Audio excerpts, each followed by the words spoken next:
বন্ধুসকল কি খবৰ আপোনালোকৰ আশা কৰিছো সকলো ভালে আছে বহুত দিন ভিডিঅ' দিব পৰা নাছিলো বিশেষ কাৰণত আজি মই এখন নতুন বাইক লৈ আহিছো বাইকখন জাস্ট কেইদিনমানৰ আগতে লঞ্চ হ'ল তিনচুকীয়াত এই বাইকখন হৈছে বাজাজ পালচাৰ এন 150 যদি কোনোবাই ডেইলি ইউজৰ কাৰণে নাইবা অফিচ যাবৰ কাৰণে বাইক বিচাৰি আছে তেনেহলে আপোনালোকে ভিডিঅ'টো চাই পেনে ডিসাইড কৰিব পাৰিব যে বাইকখন আপোনাৰ কাৰণে ভাল নে বেয়া আগফালে যে ফ্ৰন্ট লুকছ দেখিবলৈ এনেকুৱা হয় প্ৰজেক্টৰ হেডলেম্পছ লগতে আছে LED DRLৰ সেটআপ খুব এটা ধুনিয়া প্ৰিমিয়াম লুকছ আগফালৰ পৰা লাগে এই বাইকখন টাৰ্ন সিগনেল হেলোজেনত দেখিবলৈ পাব এখন বাইকত নাম্বাৰ প্লেটৰ পজিশনো খুব ধুনিয়া এটা পজিশনত দিছে এখন বাইকত আৰু এই বাইকখনৰ যি আগফালে সাসপেনশন এই সাসপেনশন হৈছে 31 mm ৰ টেলিস্কোপিক ফৰ্ক সাসপেনশন আৰু এই বাইকখন হৈছে single channel ABS disc brake আৰু যি এই ডিস্ক ব্ৰেক তাৰ সাইজ হৈছে 260 mm ৰ তাৰ কাৰণে ব্ৰেকিং সিস্টেমটো এটা খুব ধুনিয়া পাৰফৰম্যান্স কৰিব এখন বাইকে আৰু আগফালে যি টায়াৰৰ সাইজ হৈছে 90 by 90 17 ইঞ্চৰ টিউবলেছ টায়াৰ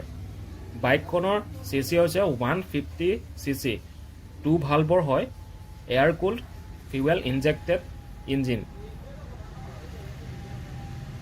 পাৱাৰৰ কথা ক'বলৈ গ'লে এখন বাইকৰ পাৱাৰ হৈছে 14.5 PS ৰ যোনটো ইঞ্জিনে টৰ্ক প্ৰডিউস কৰে 13.5 Nm ৰ আৰু 5 manual speed gear box 1 down 4 up যোনটো নৰ্মেল বাইকত থাকে গোটেইখিনি ফিচাৰ্ছে এই বাইকখনতো দেখিবলৈ পাব বাইকখনত দিয়া হৈছে ওপেন চেইন সিস্টেম যদি বাইকখন চলাই যদি বেছি লেতেৰা হৈ যায় সহজে সাফা কৰিব পাৰিব তাৰপিছত পাছফালে দিয়া হৈছে এটো লেগ গাৰ্ড আৰু লগতে যি ওমেনৰ কাৰণে থাকে ওমেনৰ কাৰণে ফুট ৰেষ্ট ধুনিয়াকৈ দিয়া হৈছে এন 115 ৰ ষ্টিকাৰ্স ধুনিয়াকৈ এখন বাইকত পাছফালে দেখিবলৈ পাব আৰু এখন হৈছে white colour white and black red black এইকেইটা কালাৰটো এভেইলেবল আছে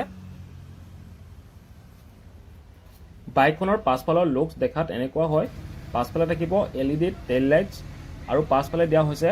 ড্ৰাম ব্ৰেকছ পাছফালৰ টায়াৰৰ সাইজ হৈছে 120 by 80 17 ইঞ্চৰ টিউবলেছ টায়াৰ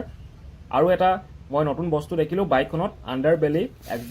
এক্সজষ্টটো দীঘল নাথাকে এইখন বাইকত আৰু ব্ৰেকিং সিস্টেম দেখিছে আপোনালোকে বাইকখন ওভাৰঅল যি লুকছ সেই লুকছ দেখা তেনেকুৱা হয় আৰু এই বাইকখনৰ পৰা প্ৰায়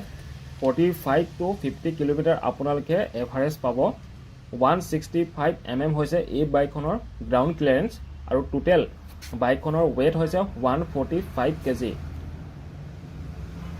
আৰু এইখন বাইক কিক মাৰিও ষ্টাৰ্ট কৰিব পাৰি এই কিক ষ্টাৰ্ট আজিকালি প্ৰায়ভাগ বাইকত দেখা পোৱা নাযায় কিন্তু মৰ্নিং যেতিয়া আমি ষ্টাৰ্ট কৰো তেতিয়া হঠাৎ ভাবো যে কিক মাৰি ষ্টাৰ্ট কৰিব লাগে বাৰু যি নহওক এইখন বাইকত আপোনালোকে কিক ষ্টাৰ্ট পাব আৰু হৰ্ন সিঙ্গল হৰ্ন দেখিছে এইখন বাইকত আৰু যি ইঞ্জিনত এটা যি গাৰ্ড লগোৱা আছে হেতু টোটালি ফাইবাৰৰ হয় খুব ধুনিয়া মেটেৰিয়েল হয় আৰু ওভাৰঅল যি বাইকখনৰ লুকছ দেখিবলৈ এনেকুৱা লাগে বাইকখন আৰু এই বাইকখন তিনচুকীয়াৰ এপ্ৰক্স প্ৰাইসটো হৈছে 1,20,000 আৰু হেতু ডিস্ট্ৰিক্ট ওয়াইজ আপোনালোকৰ বেলেগ হ'ব তিনচুকীয়াত থকা বাজাজ শ্বৰুমৰ কন্টেক্ট মই ডেসক্ৰিপচনত দি দিছো আপোনালোকে তেওঁলোকক যোগাযোগ কৰক এইখন বাইক লবলৈ